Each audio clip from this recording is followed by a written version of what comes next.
इस वीडियो में हम प्रोजेक्टाइल मोशन के बारे में बात करेंगे और पढ़ेंगे कि फ्रॉम अ हाइट और टू अ हाइट हम प्रोजेक्टाइल मोशन में डेरिवेशंस कैसे करेंगे, maximum height, time of flight और रेंज को कैसे फाइंड करेंगे। तो ये प्रोजेक्टाइल मोशन का थर्ड पार्ट है। इससे पहले प्रोजेक्टाइल मोशन पे 2 वीडियोस बन चुकी है, तो जिसने वो नहीं देखी पहले वो देख लें, क्योंकि सारी जो बेसिक्स हैं, जो डेरिवेशंस है, वो हमने वहाँ पे की। तो यहाँ पे सिर्फ हम देखेंगे कि अगर किसी हाइट से हम प्रोजेक्टाइल फेंकें तो उसके लिए हम डेरिवेशंस कैसे करेंगे, और अगर हम सरफेस से किसी हाइट पे प्रोजेक्टाइल को फेंकें तब कैसे डेरिवेशंस होंगी। तो 2 किस्म की प्रोजेक्टाइल मोशन को हम यहाँ पे पढ़ेंगे, एक फ्रॉम अ हाइट और दूसरा टू अ हाइट। इसमें मज़ीद हम 3 केसेस डिस्कस करेंगे। एक पहला कि जब जो इनिशियल वेलोसिटी है वो अगर बिल्कुल ही पैरेलल हो सरफेस के साथ, तब प्रोजेक्टाइल मोशन के लिए हम कैसे डेरिवेशंस करेंगे, और दूसरा केस कि जब इनिशियल वेलोसिटी डाउनवर्ड हो, और तीसरा केस कि जब इनिशियल वेलोसिटी अपवर्ड हो। तो इन 3 केसेस को डिस्कस करेंगे। तो शुरू करते हैं। तो projectile motion from a height में पहला केस क्या था कि अगर जो वेलोसिटी है, इनिशियल वेलोसिटी किसी प्रोजेक्टाइल की, वो बिल्कुल ही पैरेलल हो एक्स एक्सिस के साथ या सरफेस के साथ, यानी कि अगर ये कोई प्रोजेक्टाइल है और इसे हम बिल्कुल ही हॉरिजेंटली फेंके तो यहाँ पे ये कुछ यू पाथ ये प्रोजेक्टाइल कवर करेगा, और यहाँ पे इसका मैक्सिमम हाइट क्या होगा, जो डिस्प्लेसमेंट वाई डायरेक्शन में इसने कवर किया है, यानी कि ये वाला, और ये इसका रेंज होगा जो एक्स डायरेक्शन में मैक्सिमम डिस्प्लेसमेंट है, और जितने टाइम में मोशन कंप्लीट करेगा तो वो टाइम ऑफ फ्लाइट। अब हम इनकी डेरिवेशंस करते हैं। तो इन तीनों में मैं पहले मैक्सिमम हाइट के लिए इक्वेशन डिराइव करूँगा, और मैक्सिमम हाइट के लिए हम वाई डायरेक्शन में मोशन को कंसीडर करेंगे, और चूंकि ये डिस्प्लेसमेंट है वाई डायरेक्शन में तो हम यहाँ पे second equation of motion use करेंगे, S is equals to we I T plus half A T square. और यहाँ पे जो वाई डायरेक्शन में डिस्प्लेसमेंट है उसे हम नेगेटिव एच लेंगे। नेगेटिव एच क्यों लेंगे? जैसे कि मैंने पीछे भी आपको बताया था पिछली वीडियो में, जो बेसिक्स की वीडियो थी प्रोजेक्टाइल मोशन की, उसमें मैंने बताया था कि जो प्रोजेक्टाइल मोशन है उसमें अगर डाउनवर्ड मोशन हो उसे हम नेगेटिव मोशन कंसीडर करेंगे, और डाउनवर्ड डायरेक्शन में डिस्प्लेसमेंट, एक्सेलरेशन, इन वेक्टर्स को हम नेगेटिव लेंगे। जैसे कि एक्सेलरेशन यहाँ पे नेगेटिव जी है, वैसे ही यहाँ पे वाई डायरेक्शन में डिस्प्लेसमेंट चूँकि डाउनवर्ड है इसका वेक्टर, तो इसे हम नेगेटिव एच लेंगे। और यहाँ पे वी आई t initial velocity y direction में क्या होगी, ज़ीरो, क्योंकि यहाँ पे इनिशियल वेलोसिटी सारी की सारी एक्स डायरेक्शन में ही है। तो ये वाला टर्म ज़ीरो हो जाएगा, और हमारे पास सिर्फ बचा क्या, half g a T square, और यहाँ पे एक्सेलरेशन क्या है, माइनस जी और ये टी स्क्वेयर।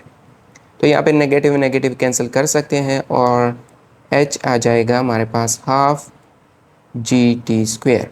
तो ये है हमारे पास मैक्सिमम हाइट या वाई डायरेक्शन में डिस्प्लेसमेंट के लिए इक्वेशन। अब यहाँ पे मैक्सिमम हाइट के लिए होना क्या चाहिए, जो टाइम ऑफ फ्लाइट है वो हमारे पास होना चाहिए, तभी हम एच को फाइंड कर सकते हैं। और इसी इक्वेशन से मैं यहाँ पे टाइम ऑफ फ्लाइट के लिए भी इक्वेशन डिराइव कर सकता हूँ। करना क्या है कि सिर्फ जो टू है और जी है इनको दूसरे जो लेफ्ट हैंड साइड है इक्वेशन का उस पर शिफ्ट कर दो, तो ये हो जाएगा 2h over G equals to T square. अब रूट करेंगे तो ये आ जाएगा t equals to 2h over G, और रूट की चूंकि 2 वैल्यूज़ होती हैं, एक पॉजिटिव और दूसरी नेगेटिव, यहाँ पे हम सिर्फ पॉजिटिव वैल्यू लेंगे क्योंकि टाइम हमेशा पॉजिटिव होता है। तो ये टाइम ऑफ फ्लाइट के लिए हमारे पास इक्वेशन आ गई। रेंज के लिए अगर इक्वेशन फाइंड करना चाहें तो हम एक्स डायरेक्शन में मोशन को कंसीडर करेंगे, और यहाँ पे भी सेकेंड इक्वेशन ऑफ मोशन हम यूज़ करेंगे। क्यों करेंगे? क्योंकि एक्स डायरेक्शन में एक्सेलरेशन ज़ीरो होता है, तो ये वाला टर्म बिल्कुल ही हाँ गायब हो जाएगा, और यहाँ पे रेंज आ जाएगी हमारे पास वी आई टी। और वी आई कौन सी? जो एक्स डायरेक्शन में वेलोसिटी है। लेकिन जो एक्स डायरेक्शन में वेलोसिटी है वो चूंकि जो इनिशियल वेलोसिटी है टोटल इनिशियल वेलोसिटी उसके बराबर है, तो हम यहाँ पे वी आई लिखेंगे और ये टी। अगर टी हमारे पास गिवन ना हो तो हम टाइम का ये वाली इक्वेशन अगर यहाँ पे यूज़ करें तो हम हाइट से भी, मैक्सिमम हाइट से भी रेंज को फाइंड कर सकते हैं अगर इनिशियल वेलोसिटी गिवन हो। तो ये हो जाएगा 2h/g। यहाँ पे हमारे पास तीनों इक्वेशन डिराइव हो गई है। वैसे अगर याद कर सकते हो तो इन्हें याद कर लो, वरना ज़रूरी नहीं है इन्हें याद करना, क्योंकि अगर पेपर में आपसे कोई न्यूमेरिकल पूछे या कोई एमसीक्यू हो वहाँ पे, तो आप सिंपली इक्वेशन ऑफ मोशन को, और यहाँ पे चूँकि हमने सेकेंड इक्वेशन ऑफ मोशन को ही यूज़ किया है, तो इसे यूज़ करके आप वहाँ पे गिवन डेटा से इन तीनों को फाइंड कर सकते हो।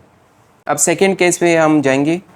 तो सेकेंड केस में क्या था कि अगर वेलोसिटी का डायरेक्शन डाउनवर्ड हो, यानी कि अगर यहाँ पे कोई प्रोजेक्टाइल है और इसे हम डाउनवर्ड डायरेक्शन में फेंकें, इसकी इनिशियल वेलोसिटी का डायरेक्शन डाउनवर्ड हो, तो इसका कुछ यू पाथ बनेगा, ये इसकी ट्रेजेक्ट्री होगी, यहाँ पे इसका रेंज और यहाँ पे maximum height, time of flight. तो जैसे पिछले केस में हमने सेकेंड इक्वेशन ऑफ मोशन को यूज़ करके डेरिवेशंस की थी, यहाँ पे भी वैसे कर सकते हैं। लेकिन वैसे डेरिवेशन ज़रूरी नहीं है, आपको सिर्फ ये आना चाहिए कि हमने यहाँ पे इसके कंपोनेंट्स कैसे बनाने हैं, हमने कौन से डायरेक्शन में मोशन को कंसीडर करना है, और फिर हमने इक्वेशन ऑफ मोशन को कैसे यूज़ करना है। तो आप न्यूमेरिकल्स में बगैर इक्वेशन को याद किए भी खुद कर सकते हो। जैसे कि यहाँ पे अगर रेंज की मैं बात करूँ तो रेंज क्या होगा, एक्स डायरेक्शन में वेलोसिटी और साथ में time of flight. X direction में वेलोसिटी क्या होगी, यहाँ पे इनिशियल वेलोसिटी गिवन होनी चाहिए और साथ में इसका एंगल भी गिवन होना चाहिए, ठीक है, या तो वाई एक्सिस के साथ या एक्स एक्सिस के साथ एंगल गिवन होना चाहिए।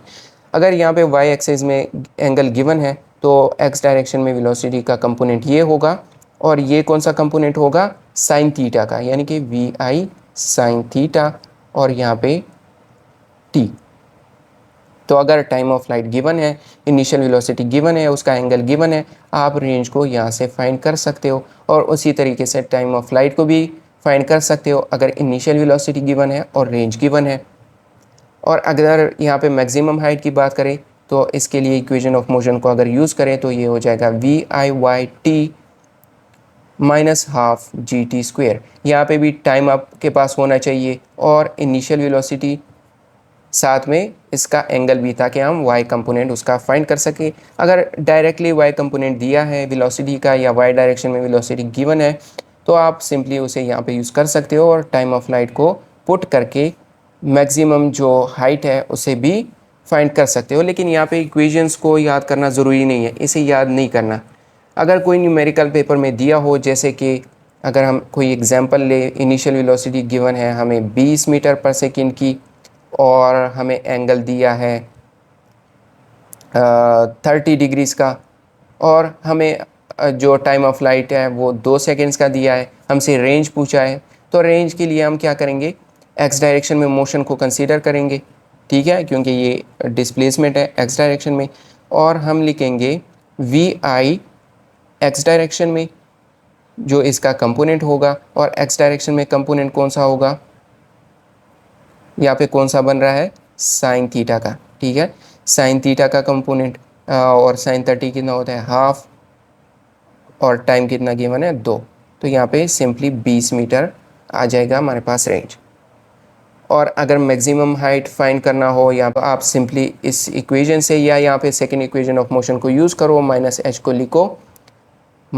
को लिखो कैसे, वी आई वाई डायरेक्शन में वेलोसिटी क्या होगी, 20 कॉस थीटा, यानी कि 20√3/2, और टाइम कितना गिवन है 2 सेकेंड्स का, और फिर माइनस हाफ 10, और टी कितना है 4 यहाँ पे आ जाएगा। तो यहाँ पे कैलकुलेशन करके मैक्सिमम हाइट को भी फाइंड कर सकते हो। याद क्या रखना है कि यहाँ पे एच को हम नेगेटिव लेंगे, रेंज के लिए हम एक्स डायरेक्शन में मोशन को कंसीडर करेंगे, मैक्सिमम हाइट के लिए वाई डायरेक्शन में मोशन को कंसीडर करेंगे। बस यही चीज़ें याद रखनी है, बाकी आप आसानी से फिर न्यूमेरिकल एमसीक्यू इसका कर पाओगे। थर्ड केस क्या था, थर्ड केस में हमें वेलोसिटी का डायरेक्शन अपवर्ड गिवन था, यानी कि अगर हम किसी प्रोजेक्टाइल को ऊपर की तरफ फेंके तो उसकी ट्रेजेक्ट्री कुछ यूँ बनेगी, यहाँ पे इसका रेंज, यहाँ पे इसका वाई डायरेक्शन में डिस्प्लेसमेंट, और इसका जो मैक्सिमम हाइट है वो ये बनेगा, ठीक है, मैक्सिमम हाइट ये बनेगा, और टाइम ऑफ फ्लाइट ये। अब यहाँ पे भी रेंज को उसी तरीके से फाइंड कर सकते हो। यहाँ पे इनिशियल वेलोसिटी गिवन होनी चाहिए, इसका यहाँ पे एक्स एक्सिस के साथ एंगल गिवन होना चाहिए ताकि हम इसका y component x component find कर सके, और उसी तरीके से सेकेंड इक्वेशन ऑफ मोशन को यूज़ करके आप इन तीनों को फाइंड कर सकते हो। लेकिन यहाँ पे जो मैक्सिमम हाइट है वो चूँकि ये वाला डिस्टेंस है ये, तो इसके लिए क्या करेंगे, इसके लिए क्या करेंगे, पहले तो मैक्सिमम हाइट, अगर मैं सिर्फ प्रोजेक्टाइल मोशन इतने की बात करूँ, ये वाला जो प्रोजेक्टाइल मोशन है जैसे कि हमने शुरू में बात की सरफेस टू सरफेस, उसके लिए मैक्सिमम हाइट कितना होता है, v i square sine square theta over 2g। यहाँ से इस वाले हाइट को फाइंड कर सकते हो, और अगर वाई डायरेक्शन में हाइट गिवन है तो इसे यूज़ करके ये एस वाई होगा और ये एच होगा, ठीक है, स्मॉल एच इसको लिखता हूँ क्योंकि ये सिर्फ ये वाला हाइट है। तो एस वाई प्लस एच हमारे पास टोटल हाइट आ जाएगा, मैक्सिमम हाइट इस केस में। बाकी इन चीज़ों को आप खुद भी फाइंड कर सकते हो, सेकेंड इक्वेशन ऑफ मोशन को सिंपली यूज़ करना है। ये थर्ड केस हुआ। इसके बाद जो अगला हमारा केस है जिसमें हमने projectile motion from ground to height फेंकना हो, यानी कि अगर ये सरफेस है यहाँ से हम प्रोजेक्टाइल को फेंके किसी हाइट पे, किसी बिल्डिंग पे, तब हम कैसे जो रेंज है इसका और टाइम ऑफ फ्लाइट है, यहाँ पे इनिशियल वेलोसिटी और इसका एंगल गिवन होना चाहिए, टाइम ऑफ फ्लाइट, और साथ में ये वाला हाइट फाइंड कर सकते हैं, मैक्सिमम हाइट या वाई डायरेक्शन में जो डिस्प्लेसमेंट है। तो यहाँ पे मैं एक एग्जांपल लूँगा, इसे भी सेकंड इक्वेशन ऑफ मोशन से आसानी से हर एक को फाइंड कर सकते हो न्यूमेरिकल्स में, ठीक है। सिंपली वहाँ पे हर एक के लिए सेकंड इक्वेशन ऑफ मोशन को यूज़ करना है। यहाँ पे मैं एक एग्जांपल लेता हूँ, मान लेते हैं ये फुटबॉल ग्राउंड है, ठीक है। अगर फुटबॉल ग्राउंड ये है, यहाँ पे सिटिंग एरिया है, यहाँ पे कोई प्लेयर फुटबॉल को किक करता है और फुटबॉल जाके यहाँ पे कहीं लगती है।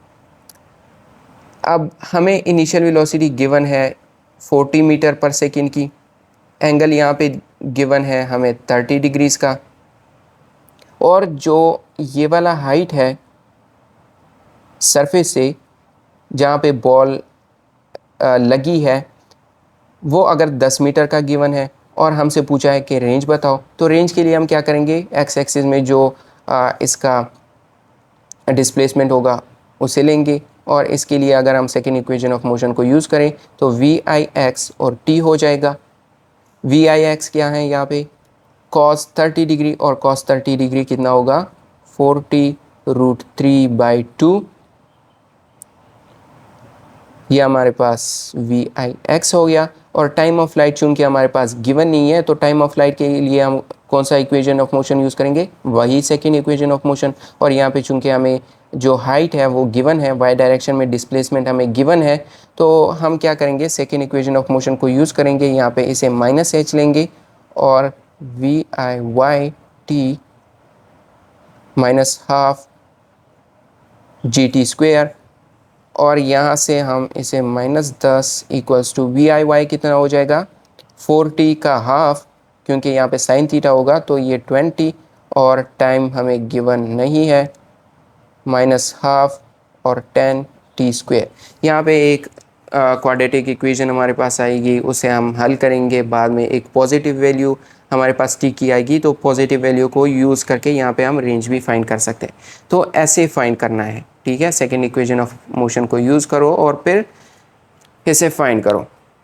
और अगर यहाँ पे हमारे पास रेंज गिवन होता 10 मीटर का, और ये वाला जो वाई डायरेक्शन में डिस्प्लेसमेंट है या जिस हाइट पे बॉल ने यहाँ पे सरफेस को टच किया है, इस वाले सरफेस को, उसे अगर हमने फाइंड करना होता तो भी हम ये वाली इक्वेशन ऑफ मोशन यूज़ करते। और यहाँ पे हमें टाइम चूँकि गिवन नहीं है तो यहाँ पे रेंज की मदद से हम टाइम ऑफ फ्लाइट को पहले फाइंड करते और फिर टाइम ऑफ फ्लाइट को इसमें पुट करते, तो ये हमारे पास मैक्सिमम हाइट भी आ जाता। तो करना क्या है, सिर्फ सेकंड इक्वेशन ऑफ मोशन को यूज़ करना है, सारे केसेस हो जाएंगे। तो यहाँ पे प्रोजेक्टाइल मोशन कंप्लीट, और इसके बाद फिर प्रोजेक्टाइल मोशन पे एमसीक्यूज़ करेंगे, और इन्हीं सारे केसेस को वहाँ पे भी हम एमसीक्यूज़ न्यूमेरिकल्स में देखेंगे। ठीक है, यहाँ पे तो मैंने ये सिर्फ एग्जांपल्स दी थी, इसे कंप्लीट हल नहीं किया था। वहाँ पे इसके एमसीक्यूज़ कैसे बन सकते हैं वो भी देखेंगे। तो मिलते हैं एमसीक्यूज़ की वीडियो में।